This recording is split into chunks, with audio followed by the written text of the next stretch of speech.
Hello,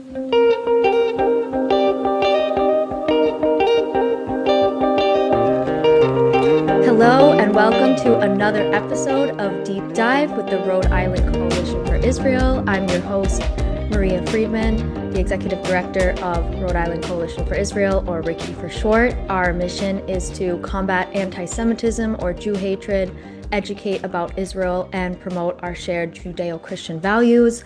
This amazing podcast is produced on the Ocean State Current, and it's a bold exploration of the issues shaping Israel, America, Rhode Island, and the future of Western civilization. So I'm really pleased to welcome our special guest and a friend and colleague of mine, Pastor Chris Pfeffer from Faith Christian Center, which is a church in Seekonk, Massachusetts. Welcome, Chris.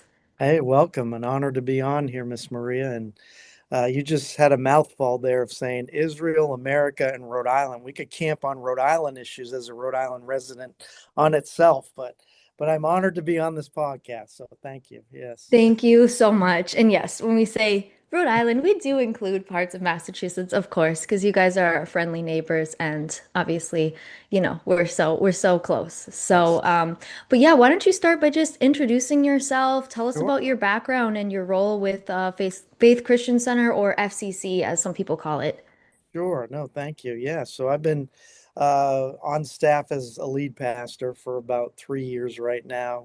Have been a pastor on staff for about 6 years, and been fully on staff full time with FCC for about 14 years, I believe. So yeah, no, I was didn't have want to have space on my resume for ministry at all. It was not on my target, on my radar, to do this type of thing. And my father, who was a Boston lawyer, we're from Boston originally. I got a hold of him, and he became a pastor many, many years ago, and had a great sense of humor for a lawyer and a pastor to come together into one person. So I'm kind of following in my dad's footsteps a little bit in doing that, but it originally wasn't on my radar. But I've been fortunate and blessed to jump on board at a church that's been established over 46 years ago. So I don't have the struggles that some early on pastors would have in pioneering a church or things like that. But I've been blessed to have a great support staff, a great pastoral staff, and walk in a church of 40 some odd years. That can be good and bad because we can be stuck in our old ways, but it's been a great learning process in the last few years of leading the church to where we believe God wants it to go right now. So. That's beautiful. And was there like a specific moment or catalyst that kind of called you to be a pastor or a leader in the local Christian community? There were a few speed bumps that kind of reminded me what I was called to do. At an early age, through prayer and a lot of other people speaking into my life said, you should be a pastor and or be in full-time ministry. And I ran from that for a while, managed bands, did marketing, have a degree in accounting and marketing as well. So I want to do everything opposite. But the speed bumps were just, I guess it was feeling God's grace. Those speed bumps were God's grace when I made very bad mistakes, not illegal things, but just things that were like, you've been graced to be in the ministry, and why are you doing this on your own and trying to do things that are just not coming to fulfillment in your life? So that was really the speed bumps I had. His grace bumping me over the bump to say, no, I've called you to something, so let's get back into what I originally called you to. And we've got married for 26 years, two kids, and very fulfilling life at this point. So I'm very happy to do what we're doing now, and finally following God's call. So. That's incredible. I really think, God puts us in certain roles and places for a Mm, reason. So good. obviously the topic of Israel, right? How has Mm, that topic come up in your work as a pastor, and how does your church, FCC, approach this topic? Because obviously every church handles it very differently. sure. No, absolutely. It's been ingrained from the beginning at FCC, certainly to pray for Israel, stand beside Israel. And that's what we continue to do in every aspect of that. When we bring it up a lot, uh, in our church, it can go two ways. Sometimes it can go again with new congregants coming in. It can be asking, well, what's your stance? Everybody's got to have a stance somewhere, either here or there. And we're very in love, quick to respond that, biblically, the Bible that we believe is our final authority in our Christian life is very clear about praying and supporting Israel. In the Old Testament, we start in the Genesis 12, where Abraham is, being called into out of what he's known and into a new land that not many people can say that God has chosen for them. Not even really America, but that's a whole other message. But that God has chosen this land where Israel can reside. So we are in the traditional Christian values supporting that when it does come up in different ways. As we know, studying the Old Testament, there's a lot of great, for our Bible, it's either descriptive or prescriptive, the way we look at our Bible, at least how I teach it. And there's so many great descriptive things that we can learn. How God chose Israel, how He's walked through these stories with Israel, and how He's continuing in that. So we were definitely as the traditional values of supporting Israel in those things. So yeah. That's wonderful. Like, I think that's something that immediately jumped out to me about FCC and working with you guys is that your support for Israel is biblical, Mm, right? And as it should be, I believe, for sure. I wish that more Christians saw it as a biblical issue because, people are very quick, of course, to make Israel a political issue, Mm, which obviously, that's kind of the lens that the media takes. And I know there's a lot of division, right? And there's misinformation and things floating around on social media, but when it comes down to it, it is a biblical issue. So I really admire that you treat it as such. And mm, in a way, it seems like you're not getting kind of lost in the politics, right? Because leaders can change, opinions can change, and so I just like that you're keeping it this sacred biblical issue. I'm not a Christian.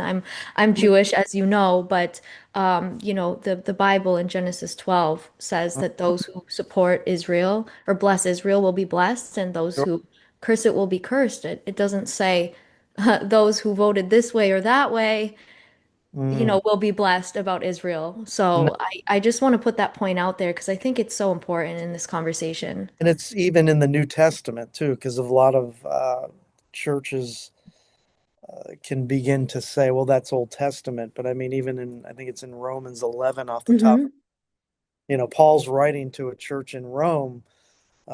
Never mind their chaotic surroundings in Rome, but he's writing to many Jews and Gentiles in that church, and he's basically saying, whom God has chosen already, He's never rejected, and it's still on His heart. I'm paraphrasing a little bit, but it's in there if we breathe it out in the New Testament. That's very clear that God's hand is still on the people of Israel.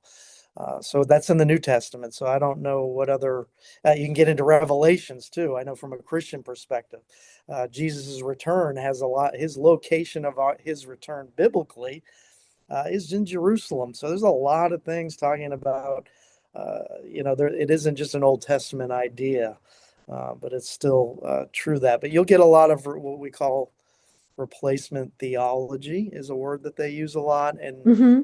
and and and really start going rogue in a certain that, from my opinion, that it just doesn't make sense. My only thought again, I get very easy. Maybe I'm very simple in my mind, but why, if I can ask this question, you don't need to answer it because it's already answered in the news every day, it seems, but why is there so much attention and hatred that can brew from geographic space and people minding their own business over the ages of time, that from Old Testament to Hitler to everything going on, there's something about that. So that is causing people anxiousness and hate, which would mean it has something to do with God's favor and promise and hand on something. So that's the way I look at it as well too. So I I love that. And I just want to go back to something you said about, Jesus, right? If he is going to come back in the flesh. he's not going to be coming back to Rhode Island, eating a whoopie pie, drinking a coffee milk. He'll be back in Israel, right? Because he Many Americans was don't a understand. Jewish a Jewish Yeah, rabbi why is born coming into a Jewish back. family, right? No, you're right. It's very clear. So that is in itself.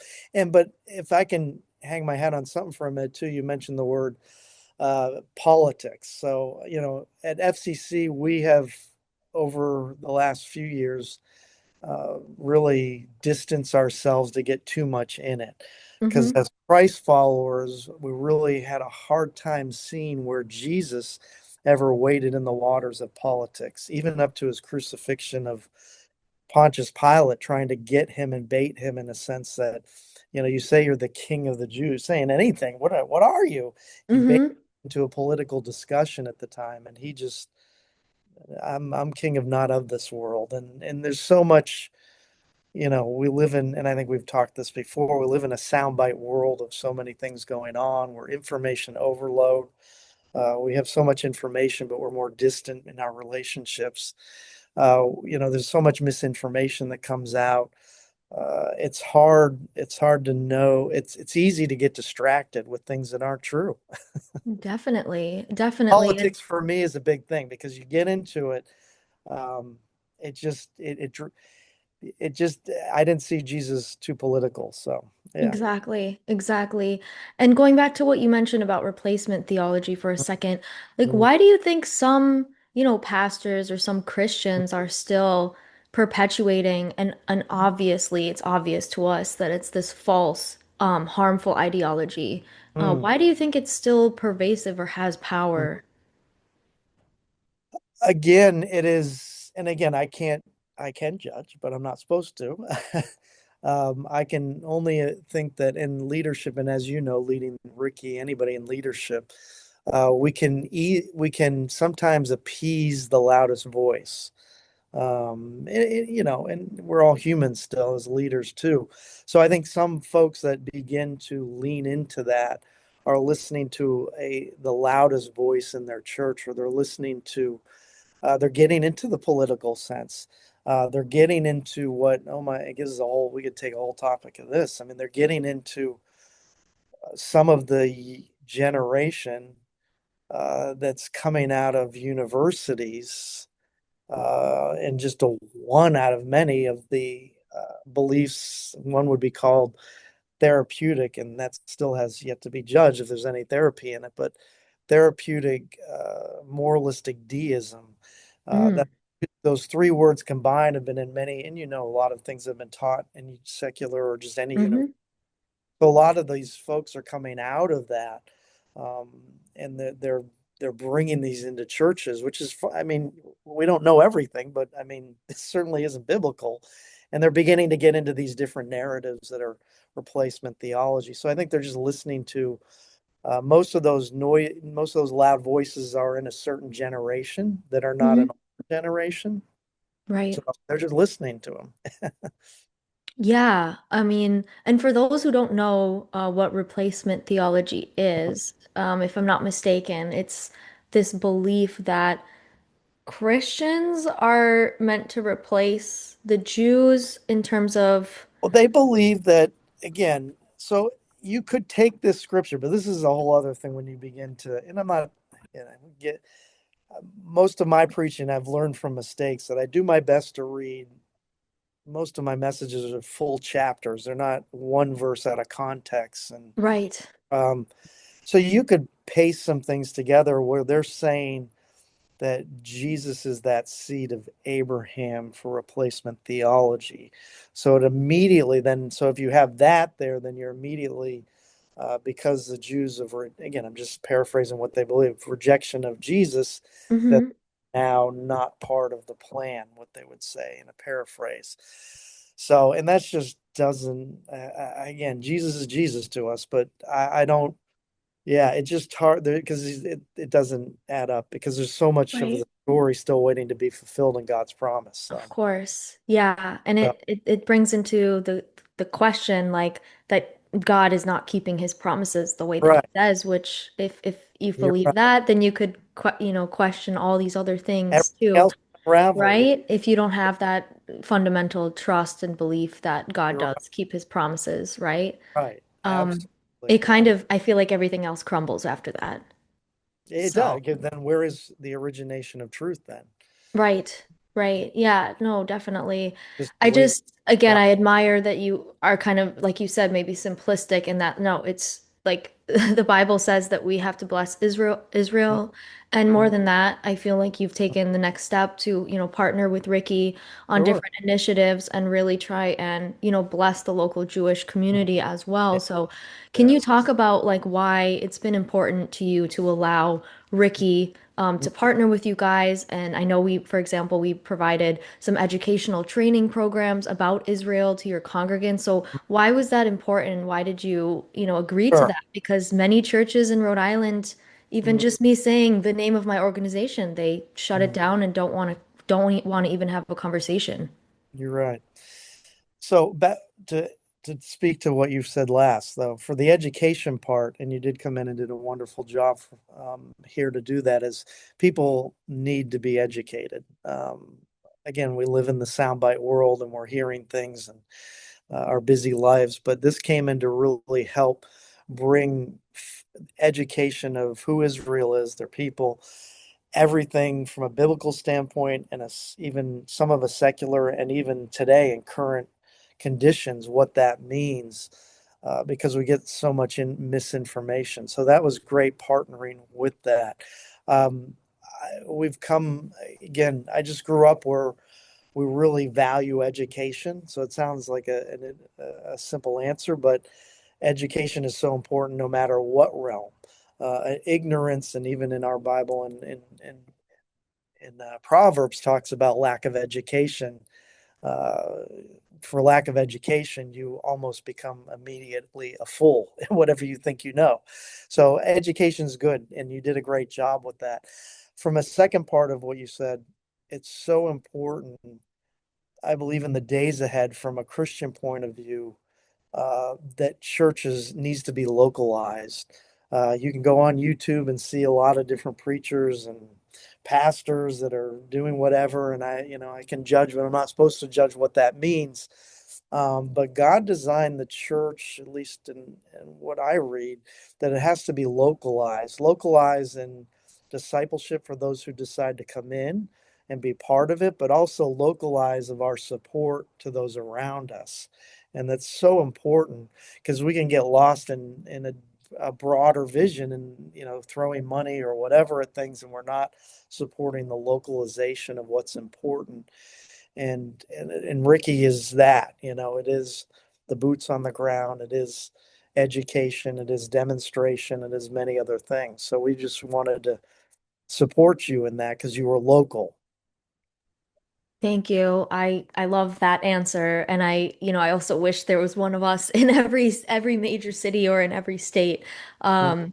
But it has been such a blessing to partner with you on that education. I think you're right. It's so important, and I'm not just singling out Christians. I believe everybody in society needs more education on this topic, including my own Jewish people, and I'm including myself in that because I was also ignorant to a lot of these issues, like even just basic Jewish history and the history of the Jewish people. I didn't even know myself until, later on in my adulthood. And of course, I've learned so much throughout my work with RICI. So it's just such an important topic because I think a lot of the I don't know, just a lot of the criticism, I guess, of Israel comes from, that misinformation. But it was such a pleasure to work with some of your congregants for that training. So we did recently in the fall, we did a two-part training on Israel where we really did a deep dive on why you should support Israel from a biblical perspective, also a historical perspective, and then, like you said, kind of covering the modern day issues of modern Jew hatred and anti-Semitism and how it manifests. And I just saw so many light bulb moments go off with your congregants. Like there's just so many things that Mhm. people didn't know. Like for example, the Al-Aqsa Mosque. There was many that didn't know about how this mosque was, built over the Holy Temple site in Jerusalem, right? It just and even the Romans carved out place in the hill. Like, just people don't realize, okay, and actually Jews aren't even allowed to pray there today. The only people that can pray there are Muslims, and it's Uh, controlled by an outside entity. It's not even controlled by the Israeli government yet. It's, in Israel, in Jerusalem. So mm, just bringing light to some of these issues, I think, really puts things into perspective. I also know there were some congregants that weren't aware that there was 2 million Arabs living in Israel, 2 million Arabs yeah, that you have, won't hear that on the news at night. yes, like full rights, and they're Living doctors and free. lawyers and police officers, and you Mm, hear these things, apartheid state. Well, if we're an apartheid state, why would we let the Muslims be be in mm, parliament and be guarding our streets with weapons as a police you're officer, right? So just kind of slowly dismantling some of these things with right. facts. It was really good to see, It's again, good. those light bulb moments. It's so good. It's so good. Yeah, it's so important because I mean, again, I'm I'm a I believe the better days are ahead for all. Hmm. But there's a lot of darkened days still here and to go through. And as it gets darker, the attention spans, the reactions are just getting worse, and it's so sad to see this. Hmm. People just don't want to take the time to understand, and get educated or just think on their own too. Sometimes, that's an amazing idea. Right. Um, doing that. Exactly. And so you might have already answered this question, but I just want to ask it in case anything else comes up. But what's getting in the way of some Christians supporting Israel, and how can we overcome these obstacles? That's good. Yeah. I mean, every religion is subject to the busyness of what's going on, right? Because we're human, and so, but as far as Christians doing that, again, it can be, it's coming back to that, in those, what have they been subject to in the last 7 to 10 years, and thinkings, and, because it does get back to, even with our younger growth, where we're seeing that are even coming through this. Again, I'm just saying these three words: therapeutic moralistic deism, where it's, there, it's just, it goes to the hurt first, no matter what has been done. And sometimes that can help you redefine and not know why it's been done. So, you've got Gaza, you've got the Jews, you've got all that going on, which is so important to be educated in. So it's just people are, I'm running around an answer here, but they're staying away, I think, from any conflict and resolute to anything. Because as it gets darker, you need to draw lines in the sand. What are you supporting? Was your mindset? You can't be a casual thinker anymore. So I think a lot of Christians are beginning to, um, just begin to just define their biblical view through news at night. And it should be the other way around. You should be getting your Mm, biblical view and then have the lens of the biblical view and go through the. yes. I So they're love that. I seeing love that, that. and they're just digesting that, and then they're going to the Bible and trying to piece what they felt when they saw the news article or a soundbite to justify maybe where their friends are going. I know I'm talking in circles almost, but it's just, there's a lot there of why not, but I think it's how they're processing information and what I lens they're looking through. So, I really like this because I think it's a broader point that applies not just to Christians, but just like people in general. I think, like you said, it's the lens that you choose to look through the world in, right? And that's why part of Ricky's mission is mm, promoting our shared Judeo-Christian values. mm, And that word isn't a coincidence, right? mm, It comes from this Judaic tradition, Judaic texts, right, which include like the Torah, the Tanakh, and yeah, the Bibles and etc. But those are really the bedrock of like Western democracy, as cliche as it sounds. I know I said that in the introduction of what well, this podcast is about, but if you have those strong rooted values, then you can begin to decipher, right, if something's good or evil. you're If you right. don't have those values, Mm. I think about people that still deny the Holocaust or even deny the atrocities of October 7th. I mean, I remember one time downtown, we were holding some RICI signs and we had a peaceful presence, as we always do, on public sidewalk. And, some people were like, no, October 7th never happened. It's all AI. It was made up. Somebody was having dialogue with us, and I just feel like, if you see such evil that they filmed and you can't name it evil, then you don't have those values. Something's off. And Hmm. there could be a million reasons why. It's a Yeah, separate topic, but sure, you sure. really have to know those values, even just like loving your neighbor or being kind to others, honoring your parents, Mhm. right? Like these are these fundamental core values that clearly our society hasn't mastered. But if you Yeah. have those values and then you hear, a politician say something or an event occur somewhere in your community, you can sort of begin to start figuring out, is this ethical or unethical? I mean, I know not everything is so like black and white. Of Sure, course, no. are there's the sadness of like just war in general, that Mm. people have to die, innocent people have to Right. die during war. Like that's Mm. something that should make everybody's heart hurt, and it You're right. does for me as well, even though Mm. I do support Israel. I Mm. support their right to defend Mm. themselves from existential threats. I also support their right to take out the threat of terrorists, not just for Israel, but for the entire region, Mhm. which I believe they're really the only ones carrying that torch. And Mm. I Yeah. pray that America continues to Mm. support them in Mm. that, because I do really think they are fighting for these Western values that I just Yeah. mentioned. But Yes. I really like what you said, because yeah, if you're just hearing things and then trying to kind of throw that onto a page with a Bible verse to justify or not justify, your Mm. position, can get really dicey. And that's when we kind of get like the selective hearing, right? Like Right. people like Oh, Candace yeah. Owens, for example, who obviously is one of the biggest anti-Semites of our Sure. time. Sure. She claims, to be a Christian and Mm. mention different Bible verses, but takes them totally out of context for Yeah. her narrative. I don't know if you want to comment on her specifically, or people like that who are kind of Yeah. taking these Bible verses out of context. Yeah, I mean, I don't follow too much of that, and I know you don't either, but it's hard not to, though, because the headlines speak loud when we try to even think of other things. But yeah, people will yeah, they'll take their out of context things and make us, whether Jew or Christian, look totally the opposite of what we're trying to live out.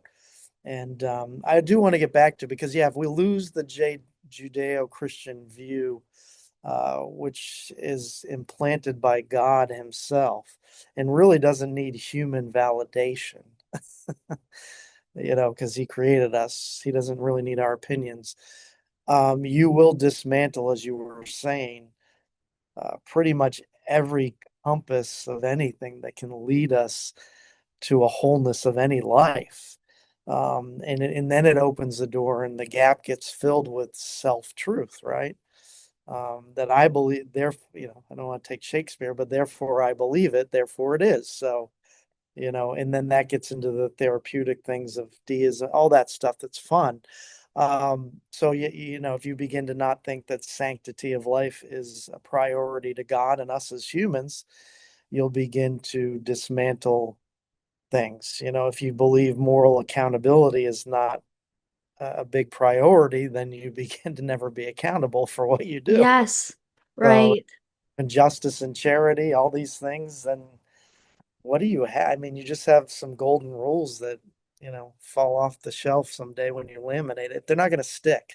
Right. So, in America's there, it's done what it's done too. And, you need a compass and it needs to be grounded in that Judeo-Christian view. So, Totally, totally. And it just, again, I know I keep bringing up October 7th, but yeah, just this, even just the women's rights movements, right, that didn't acknowledge the rapes and sexual violence that occurred, right? But then they'll say, like, there was this movement called Me Too, unless you're a Jew, right? oh, It's like wow, I didn't, applying these values and these compasses, but only selectively when it fits your agenda. That's definitely an issue. So again, that's why I think like our partnership is so Mm. important. And about that, I want to talk about your, I guess, annual since October 7th sort of day to honor Israel that you've been hosting at your church. Can you tell us more about what those entail? What do you do and what has the impact been? Well, yeah, moving forward, what we've done before is to celebrate Israel, and then it's kind of gotten into the place that you and I have talked moving forward of, can we even just get it to remembering October 7th? I don't think we minimize anything we did before. I think because of our attention span sometimes in church, can we at least see that this is so gosh darn recent of hatred and anti-Semitism, that we need to at least ask the question of why and honor what had happened and how we can help as just human beings. Let's just start as human beings to not let this happen again. That's what we've been doing. It brings our congregation to, a unified thing of like, okay, we believe, to support Israel, pray for Israel, look what's going on. We're not just looking at a history book, we're looking at something that just happened recently. And that evokes some emotion and compassion, I hope, that leads us to continue to pray for Israel, see what's being done, and not to be hijack that, but just to say, but at some point, we as Christians living in a nation and society is getting darker too. We're not far behind the same things. So, what we treat our neighbor now going through that is how Right. we may get treated, and when this comes to us at some point, and it does here and there, but certainly in Nigeria with what's going on right now Oh, with, yeah. and it doesn't get covered much, but and we have a big Nigerian population in our church, but it's just bringing remembrance and sobering lights. Let's get away from all the noise that you're hearing on your phones and on the news. This really happened. Let's honor, let's celebrate it. Let's pray that excuse me, don't celebrate, but let's honor what happened. And so this can't happen again. What can we do for that? So Mhm. that's been our focus moving forward. And how can we not remember that? It's so important. I wish every church was doing something, to commemorate October 7th because, one of the, in my opinion and the opinion of many others in my field, is that that was one of the failures of Holocaust education is that it just, oh, look at this terrible thing that happened during the Nazis, time. 6 million Jews were, exterminated. But after that, the Allies won and everything went back to normal. It didn't connect the Holocaust to modern day Jew hatred, which is, as you Oh, know, it's obviously exploded since October 7th. But even before October 7th, there was, college campuses with swastikas. Even remember that as an undergraduate myself. Long before October 7th. So I really like that you're, bringing it to the forefront of people's minds.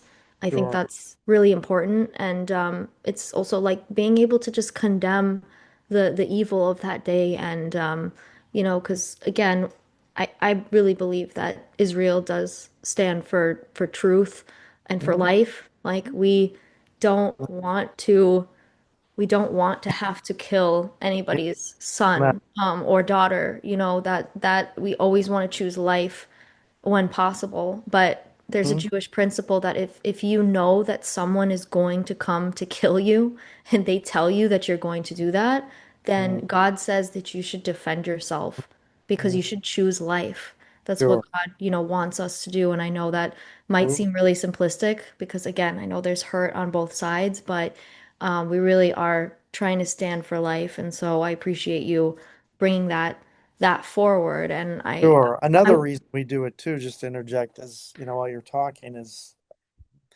is our Christian churches can create intentionally or unintentionally. I hope for us it's unintentional.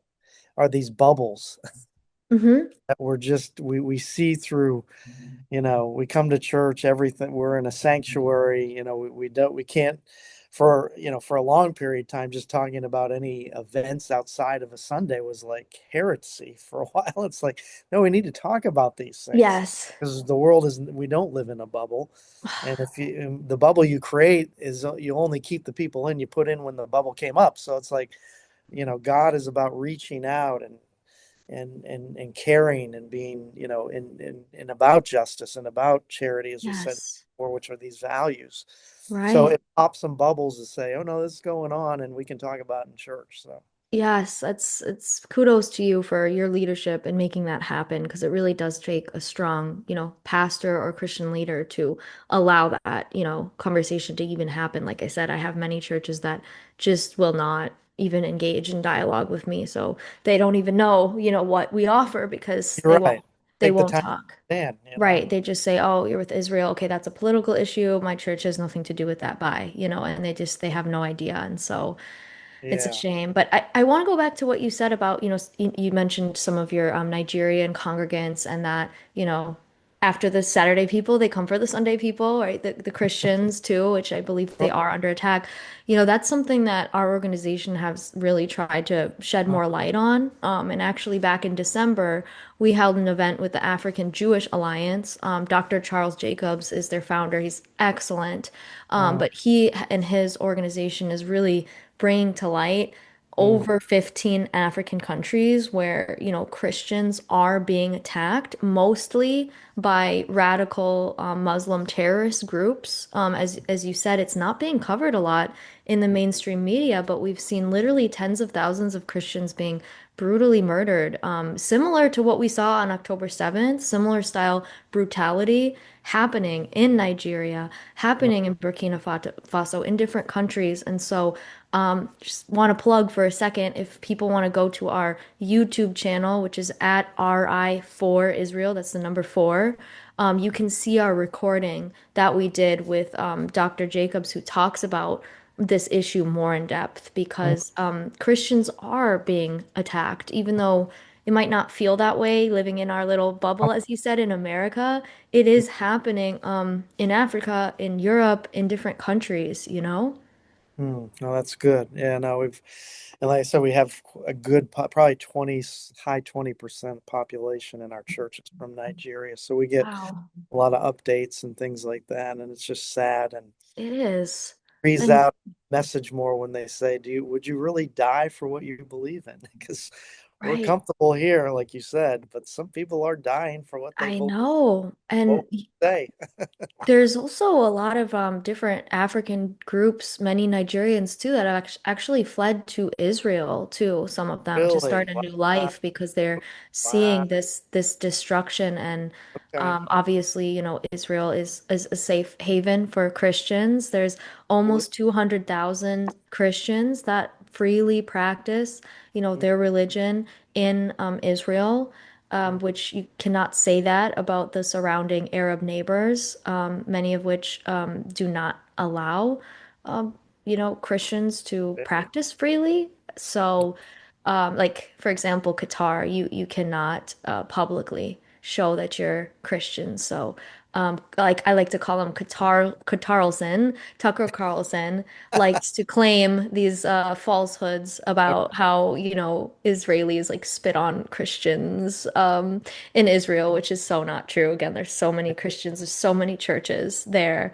I've even gone to a couple of churches myself in Israel and toured them. So, Mm, but anyways, this topic of that mm. are, again, it's bringing this theme of our Judeo-Christian values are under attack, whether you're Jewish or Christian, it Yeah. is happening. And so, like you said, sort of these darker times, we do have to name sort of the evil that Mm, is happening around us. And we obviously have many tools to stand up for that. We also have God, if you believe in God, mhm. to help us through these times. But we are our brothers and sisters, so we can come together and recognize each other's pain and work together to bring more light into the world. And it's so important too, at least what I've been teaching at our congregation is it's so easy when hatred is so prominent to begin to fight fire with fire, if that's the analogy to use.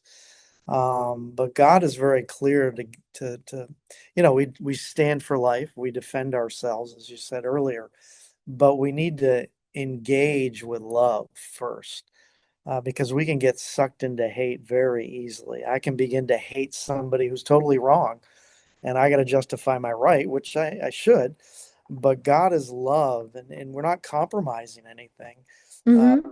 But we don't want to get sucked into hate versus hate and fuel fire with fire. And again, we need to defend ourselves in the ways we need to. But we don't want to, we're beginning to play on their playground when we begin to hate with them, hate for Right. hate. So it's tough because we're human and our self instinct is to, but just to walk Yes, in love as best we can is a good entry point to anything. You may have to definitely. defend yourself, but that's okay. But entry point, I keep telling the conversation, is walk in love first, no matter Right. who's hating you, spitting on you. Our Jesus was spit on many times going up to Calvary. So I think we can take a few salivations if Oh, definitely. Definitely. and we're not Um, being persecuted yet. So here, right. here in America. Yes. And you might have just answered it, but I still want Yeah. to ask, how can the Christian and Jewish community work together on these issues and also to combat, modern anti-Semitism or Jew hatred? Well, back to what we're talking about. I mean, I think we can, depending where any pastor is, but I mean, can you at least agree we share the same Judeo value Christian views that we need where we are and coming together and knowing there's power and unity to come together in that. And we may not all agree on little things or big things we may think, but the overarching thing is to fight hate and anti-Semitism because it's just there's it's hate. There's no way to appease it, to try and reason with it, to try and I mean we walk in love towards it, but you Hmm. just need to learn to come together and reaching out, like with RICI, just being able to have dialogue with what you're doing. I would encourage more pastors to call you and just have dialogue to be. And we've had some honest dialogues, Hmm. and just see where we are and come together because there's a greater good that's waiting for us to come together. Definitely. So that somewhat helps answer your question, I think. But Yeah. And how do you address like some of the weariness or skepticism that some Jews may have with just to work with Christians in general, right? Obviously, there's a storied man, history. absolutely. Well, knowing that, that our biblical foundation is to join in love. Whether a person does that or not, I can't hold them accountable, but to know that we're welcoming because we have to come together. The who we believe Messiah, Savior, and coming back King is a Jew. So I mean, we have to come together, and we believe what you're standing behind. And but it is, yeah, I know where it can be there can be intrepidation at times to do that, and not know where an entry point is to even start a dialogue. Um, but yeah, we're walking more in love than hopefully our sound bites are on social media. Definitely. And, also getting involved with Ricky too, right? We have Jews and Christians that show up with us on street Together. corners when we Yeah. hold our flags, that come to our educational events, Sure.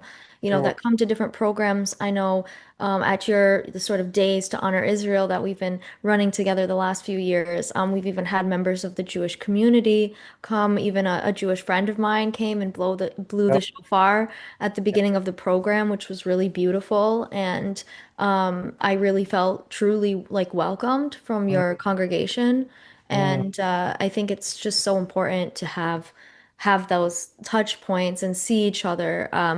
I know at different churches too that I've worked in recently, there's people that have told me like you're the first Jewish person I've ever met, like in real life. And so I take that really seriously. If I'm the first one, I hope I make a good good. impression.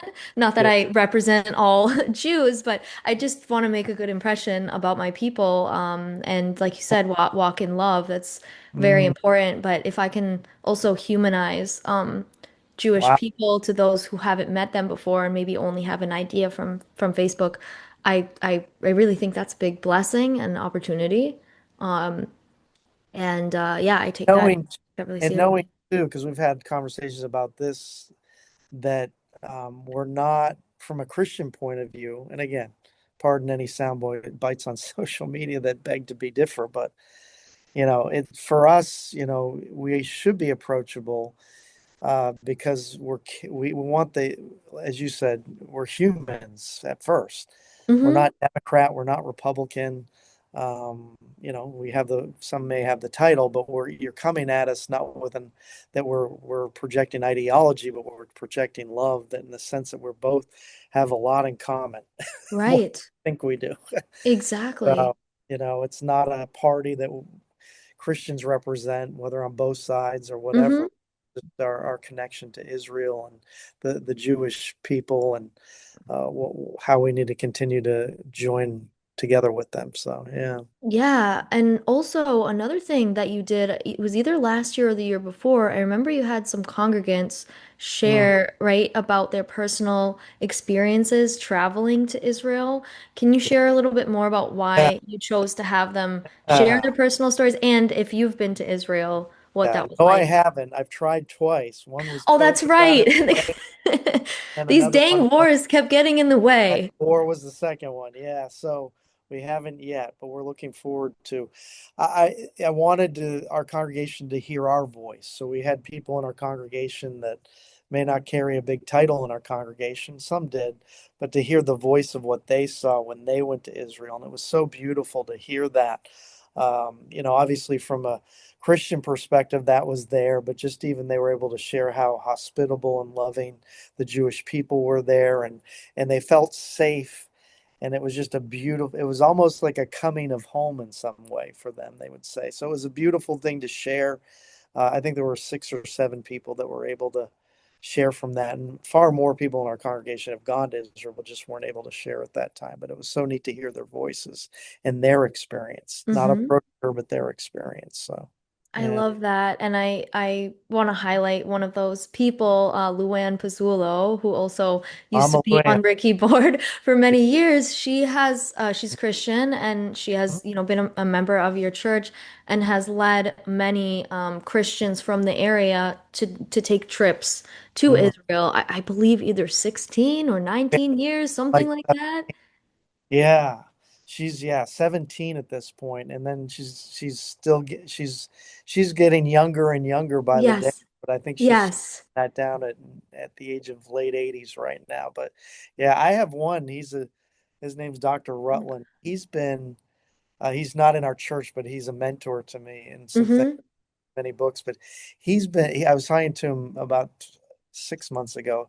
He's been to Israel 33 times. Wow. Big tour. So I was gonna go with him one of them, but yeah, so he's knows his way around too. So yeah. Wow. Well, Pastor Chris, we got to get you to Israel soon. I would love to hear your experience and like what, because I, Yeah. I feel like it is so transformative. I personally feel like if you don't feel that spiritual magic, like especially if you're at, the Kotel or the Western Wall, then something's wrong because it's just such a magical place. And I really pray that you can go safely and experience it because it's such a beautiful place. And, like you said, people feel safe. I know myself, I've traveled to New York a lot, and I feel safer in Israel than some streets in New York there that I've walked in. So Yes, you're probably right. So, but yeah, I'm looking forward to it. It'll happen at some point soon, I hope. Yeah. that's beautiful.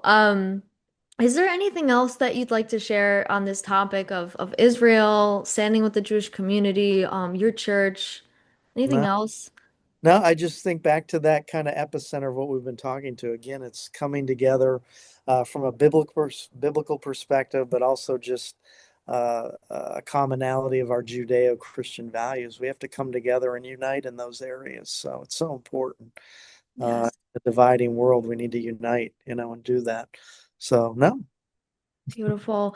Well, I thank you again for our partnership certainly. with Faith Christian Center. We're really pleased to have you as such close friends and allies. It's been Mm, such a blessing to work with you. I hope we can continue to do more programs, and I know Ricky will be there on October yeah, 4th here, yeah. to speak, like as you said, as sort of as like a 3-year remembrance of October 7th and bringing to light this important mission of uniting the Christian and Jewish community together here locally. So I'm really excited about that.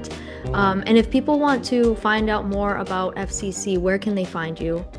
Go if they want to explore the web, it's faithccenter.com, faithccenter.com, or you can just Google us.